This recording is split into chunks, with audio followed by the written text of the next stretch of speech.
Street food is so much more than just a meal. It's an experience that awakens all your senses. Today, we're hitting the streets to seek out the most original and delicious foods from around the world. From Japan to Turkey, we're going to show you why street food reigns supreme in the culinary world. Let's watch it. It's fascinating. Edible fire. I've heard about super spicy street food, but this is ridiculous. What they're eating here is literally on fire. This is called fire pan, a quirky and, to be honest, somewhat dangerous variation of a typical Indian snack known as pan. It consists of an edible betel leaf filled with various mixtures of spices, nuts, fruit pastes, and sometimes chocolate. This dish has a millennia-old history in the Indian subcontinent and is an integral part of the region's social, ceremonial, and culinary customs. It's consumed as a digestive stimulant and mouth refresher after meals, which is much needed since Indian food is famous for being heavily spiced. Now, fire pan is a recent innovation that has emerged in the last few years as a striking trend on the streets of India. And before you try it, we must say it's as dangerous as it looks, so don't try this at home. If you want to taste it, you'll have to travel to India. It's not exactly known who invented this variant, but the idea was to offer a new and sensory experience, adding a dramatic twist to consuming traditional pan. The preparation process is quite similar to that of the traditional dish, but with one crucial difference: the use of fire. The betel leaf is filled with sweet and refreshing ingredients like candied rose petals, mint, shredded coconut, and supari, which are safe to eat raw. Once it's ready, the vendor lights it with a lighter or flame, causing the mixture to sizzle and burn briefly. The trick lies in the fact that the mixture inside contains ingredients that burn quickly and safely, allowing the customer to consume it before it cools down. The fire quickly goes out in the mouth, and the effect is an unexpected mix of heat and freshness, as the mentholated ingredients inside provide a refreshing contrast to the flames. Usually, the Leidenfrost effect, where an air bubble forms between the fire and something moist, like the inside of your mouth, prevents burns, but it depends on eating it quickly, and there is a real risk of getting burned. So, it's worth repeating. Don't try this at home. Salt frying. You might think that frying something means using hot oil, but surprisingly, there are ways to fry that don't use a drop of oil, like what we're seeing here. Did you see that? Not a drop of oil, and yet the fryer's puffed up as if swimming in fat. So what's going on here? Well, this is a strange cooking method used in street markets in India and some neighboring countries, where the fryers are submerged not in hot oil, but in salt, which can reach quite high temperatures without burning or melting. This makes it a surprisingly effective cooking method that works similarly to frying in oil. You see, when you cook in oil, you're immersing the food in a hot medium that transfers heat to the entire surface, cooking it instantly. Something very similar happens with hot salt, but in this case, the medium is solid rather than liquid.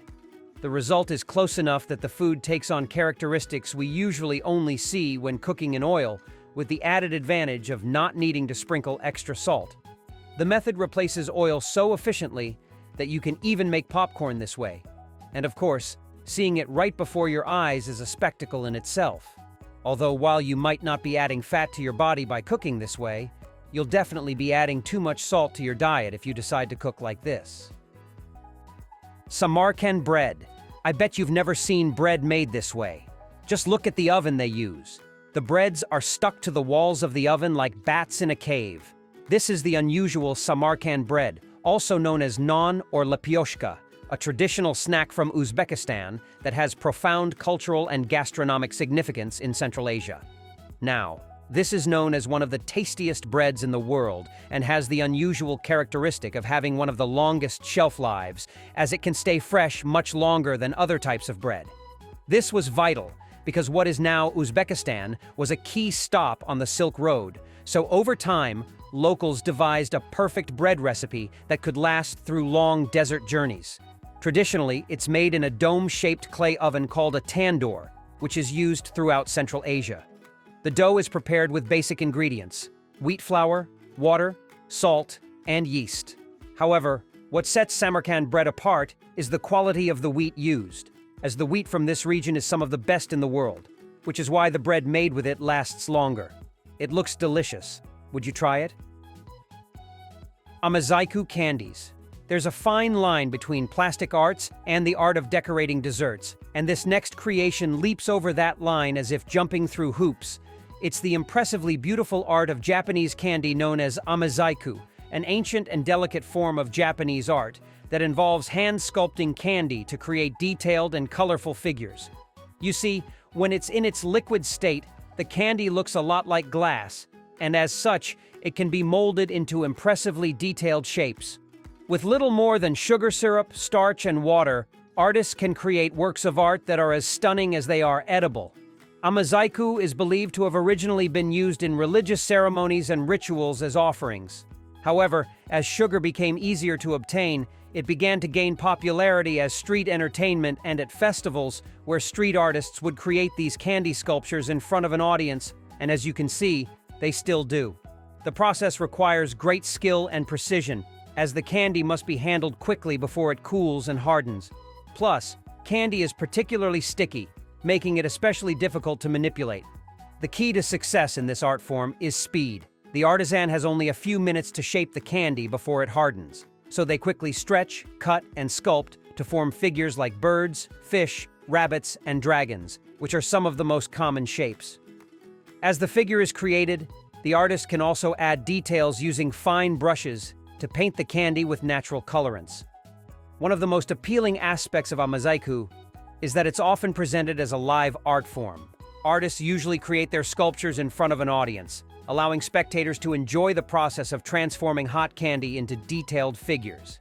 In many cases, this art is not only visual but also narrative, as artisans often tell stories while they sculpt, making the experience both a visual spectacle and a cultural entertainment. It's certainly beautiful, but I'd feel a pang of regret eating this work of art. Turkish ice cream. If you ever find yourself wandering the streets of Turkey, you absolutely have to experience the curious tricks of Turkish ice cream.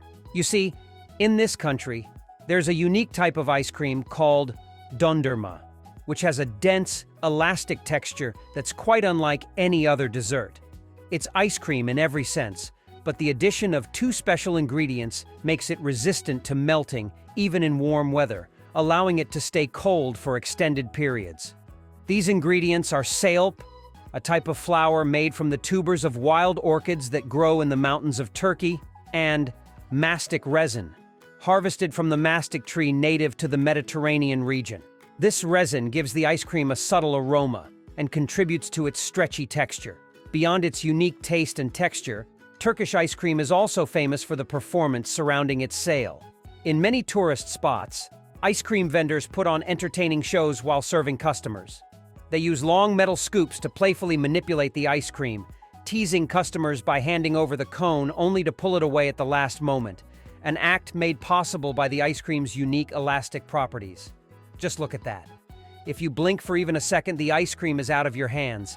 I mean, what other dessert comes with such a dexterous display? It's simply amazing. Churros. As Latin Americans, we might have our disagreements like who invented arepas or who the undisputed champion of soccer is, but one thing unites us as siblings. We all love to eat these fried, sugary strips of dough. They may not be great for our arteries, but they sure fill our hearts. We're talking about delicious churros. Churros are quite simple in culinary terms. They're fried dough strips that are crunchy on the outside and soft on the inside. In some countries, they're filled, while in others, they're just dusted with sugar. So yes, they are a straightforward treat, but they actually have a surprisingly long and complex history. Their origin is somewhat uncertain, though one of the most accepted theories is that churros were brought to Europe by Portuguese explorers, who adapted a Chinese recipe called youtiao, which was essentially fried dough. Others say it was Spanish shepherds who popularized churros, as they made this fried dough as a substitute for bread while in the mountains, due to its ease of preparation with basic ingredients like flour, water, and salt. Regardless of their exact origin, churros soon became integrated into both Spanish and Portuguese culinary culture, and with colonial expansion, they spread to Latin America and Brazil. So from the start, churros have been enjoyed on the Iberian Peninsula and in all countries that were former colonies. It's in the DNA of our gastronomy. Depending on the region, they can be thin and long or thicker and shorter. In many places in Latin America, like Mexico, they're filled with dulce de leche, chocolate, or pastry cream. I'm itching to head out and smell the aroma of freshly fried churros. Don't Don't you feel the same? Takoyaki. What we have here is a superstar of Japanese street food, takoyaki. This popular street dish hails from the Kansai region, particularly around Osaka. The dish itself is simple: small balls made of flour batter filled with octopus, cooked in a special griddle with semi-spherical holes that give them their shape. They are soft on the inside but crispy on the outside, boasting a truly unique flavor since the main ingredient, octopus, has a distinctive taste and texture. Takoyaki was invented in 1935 by a street vendor named Tomokichi Endo, who was inspired by local dishes like akashiaki, a softer batter ball that also contains octopus but is dipped in broth before eating. Endo created the takoyaki we know today by adding ingredients to make it more flavorful and suited to popular tastes, but most importantly, he adapted the dish for quick and efficient cooking in a street cart. The batter is made with wheat flour and eggs, but instead of using water, a light broth made from seaweed and dried fish is used. In addition to the octopus, which is the main ingredient, takoyaki typically includes other ingredients like green onions and small pieces of pickled ginger. To cook the takoyaki, a special griddle with rounded holes is used to pour in the batter and add the octopus filling. With long chopsticks, the vendor turns the batter as it cooks to achieve a perfectly round shape and a crispy texture. It's a fascinating display for those watching. Once cooked, the balls are served with various toppings. The most traditional topping is takoyaki sauce, a thick, sweet sauce similar to Worcestershire sauce. It's also topped with mayonnaise, powdered nori seaweed, and katsuobushi, which are thin flakes of dried fish. I would give anything to try them, wouldn't you? Jelly noodle sandwich. One of the greatest virtues of street food is that it forces you to get creative, transforming dishes that are usually eaten seated into ones you can enjoy on the go, leading to new and strange recipes, like what we have here, a curious jelly noodle sandwich. In Chinese cuisine, there's a peculiar dish known as liangfen, or jelly noodles, which are noodles made from starch gels that have a soft and slippery texture. They are traditionally made with pea starch, although they can also be prepared with other types of starch such as mung bean, potato, or sweet potato. The preparation process is simple, but requires patience. The starch is mixed with water and then simmered until the mixture thickens and becomes translucent, similar to making gelatin. Once cooked, the gel is poured into a mold to cool and solidify. After it acquires a firm texture, it is cut into strips or noodles, which feel soft to the touch and slippery. These noodles don't have a strong flavor on their own, so they are served with a variety of sauces that are quickly absorbed, making them the perfect vehicle for all kinds of flavors. As you can see, many street chefs in China are currently experimenting with this recipe to create more portable versions of the dish. In this case, we can see that they make a sandwich filled with these noodles, but there are other recipes, like this strange portable version where they serve you a large sheet of jelly instead of the cut noodles. Who knows? Maybe this is the beginning of a new revolution of jelly noodles as an ingredient.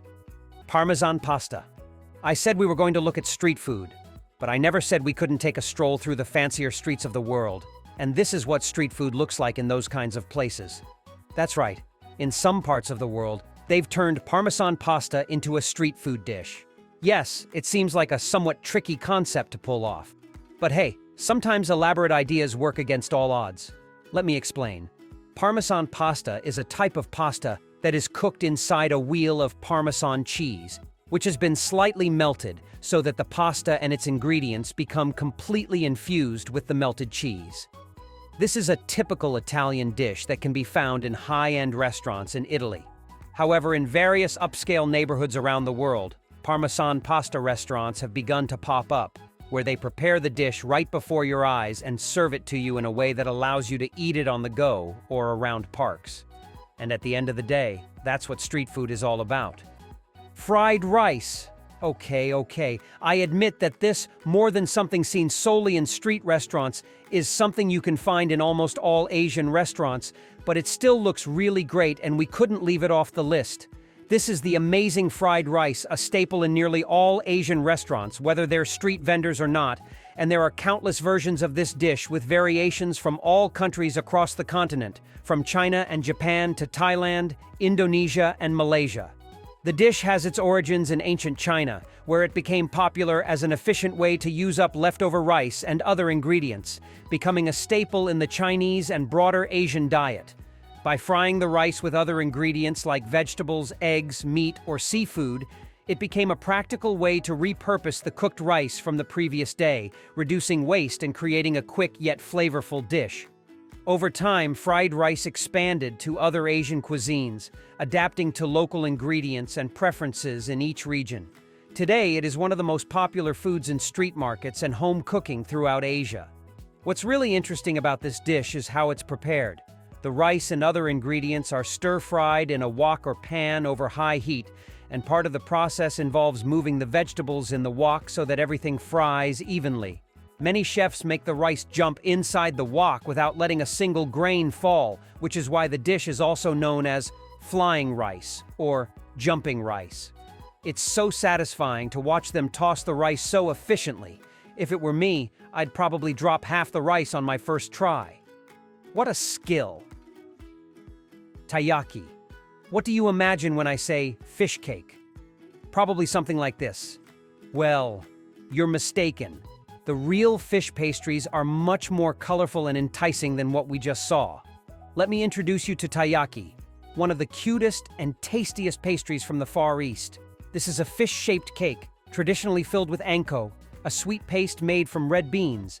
It is one of the most popular treats found on the streets of Japan, although you can also find them today in some parts of China and Korea, especially at festivals and outdoor events. Taiyaki has its roots in imago wayaki, another Japanese sweet that dates back to the 17th century, which is basically the same type of batter filled with anko, but in a disc shape.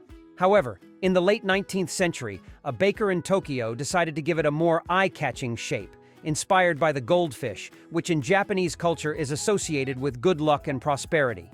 He created a mold in the shape of a fish, and the rest is history. Taiyaki is made by pouring a wheat flour batter into iron molds shaped like fish. The molds are filled halfway with the batter, then the filling, traditionally anko, is added, and it's covered with more batter before closing the mold to cook on both sides until it becomes crispy. While the traditional filling is red bean paste, there are now many variations. Among the most popular are custard, chocolate, sweet potato, and even savory fillings like cheese or sausage. Additionally, some modern taiyaki shops offer versions filled with ice cream. This has been a favorite street food in Japan for over a century. Its popularity lies in its ease of preparation, attractive shape, and the fact that it is a portable treat, perfect for eating while walking through markets and festivals. In recent years, taiyaki has gained popularity outside of Japan, especially in countries with large Japanese communities or in tourist areas, where its unique appearance and flavor variations make it an exotic and appealing sweet for visitors. Besides its role in street food, it has become a nostalgic symbol for many Japanese people, reminding them of their childhood and local festivals. Its fish shape and the belief that it brings good luck reinforce the cultural connection many feel toward this sweet. Sesame balls. In the culinary world, one of the hardest things is learning how to control how dough reacts when it comes into contact with hot oil. It's so tricky that even the best chefs in the world sometimes struggle to get their fried foods to maintain a predictable shape. So keep that in mind for what we're about to see, as this is nothing less than one of the most impressive cooking skills in the world, the simple yet astonishing inflated sesame balls. What we have here is just a simple ball of wheat dough coated in sesame seeds. But watch what happens when you dip it in boiling oil. That's right. The interaction with the oil causes the ball to puff up into a perfect sphere of dough. Amazing, isn't it? Now, achieving this is incredibly difficult because it requires a steady hand and a deep understanding of how the oil interacts with the dough to ensure the ball maintains its shape without bursting or deforming at any moment. Doing this is particularly challenging because you have to keep moving the dough ball in the oil all the time, and you must do it gently to avoid breaking the sphere. It's certainly not something you can master on your first try. It takes years of practice to do it as skillfully as the chefs we see here. I don't know about you, but I really want to take a bite out of that sphere. I bet it's super crunchy. Street seafood in Osaka. Usually seafood isn't something you find on the street, as eating seafood that isn't fresh is a bad idea. And if you live in a city that's not particularly close to the ocean, it's an even worse idea. But there are some parts of the world where fishing ports are surprisingly close to cities, like Osaka, where you can find street stalls serving seafood dishes that are as delicious as they are unusual. Take a look at these grilled oysters with butter, cooked on the half shell. This preparation allows the oyster meat to release water, creating a delicious oyster broth in the process. Or, how about these grilled baby octopuses coated in sweet and sour sauce, giving them an almost caramelized look? And if you really want to take a risk with Japanese cuisine, why not try these sea urchin eggs with wasabi and soy sauce? Street food stalls like these typically only use seafood that was caught that same day, so the menu changes based on the catch. Dragon beard candy. Never in my content creation career have I wanted to take a bite of a candy as much as I do with these right here. The delightful dragon beard candy. This traditional Chinese treat consists solely of fine threads of sugar that resemble very fine hairs, hence the name. Although it originated in China, it has become popular in other Asian countries like Korea and Japan, gaining international recognition for its complex preparation technique and visual appeal. Watching it being made is almost hypnotic. To create it, a mixture is cooked at high temperatures until it forms a thick but pliable caramel. Once the caramel cools enough to be handled, it is shaped into a thick ring, which is then stretched repeatedly and folded over itself. This process of stretching and folding causes the solid piece to break down into smaller and smaller strands, resulting in a network of incredibly fine, sweet threads that resemble cotton candy, but with a finer and more brittle texture, giving it a unique sensation when you bite into it. While the basic version of dragon beard candy consists only of the sugar threads, many variations include fillings like crushed peanuts, sesame seeds, or shredded coconut. I'm not sure if I want to touch it or eat it more. Fried chicken carousel. Look, I'm not going to say this is the most efficient way to cook grilled chicken because it definitely isn't. But you know what? I give them lots of points for engineering. This is the curious case of fried chicken carousels. Rather than a proven traditional cooking method, what we see here are the bizarre creations of street food fans who have come up with these strange devices in an attempt to find the most efficient way to cook the most amount of meat using only a limited amount of charcoal. Sure, it's mostly a cooking challenge combined with an engineering challenge. But honestly, it's a whole visual experience, and the meat looks delicious. And who knows, maybe in the future it will become one of many culinary spectacles around the world. Only time will tell. Now tell us in the comments, what's your favorite street food? Here are two options that you'll surely love.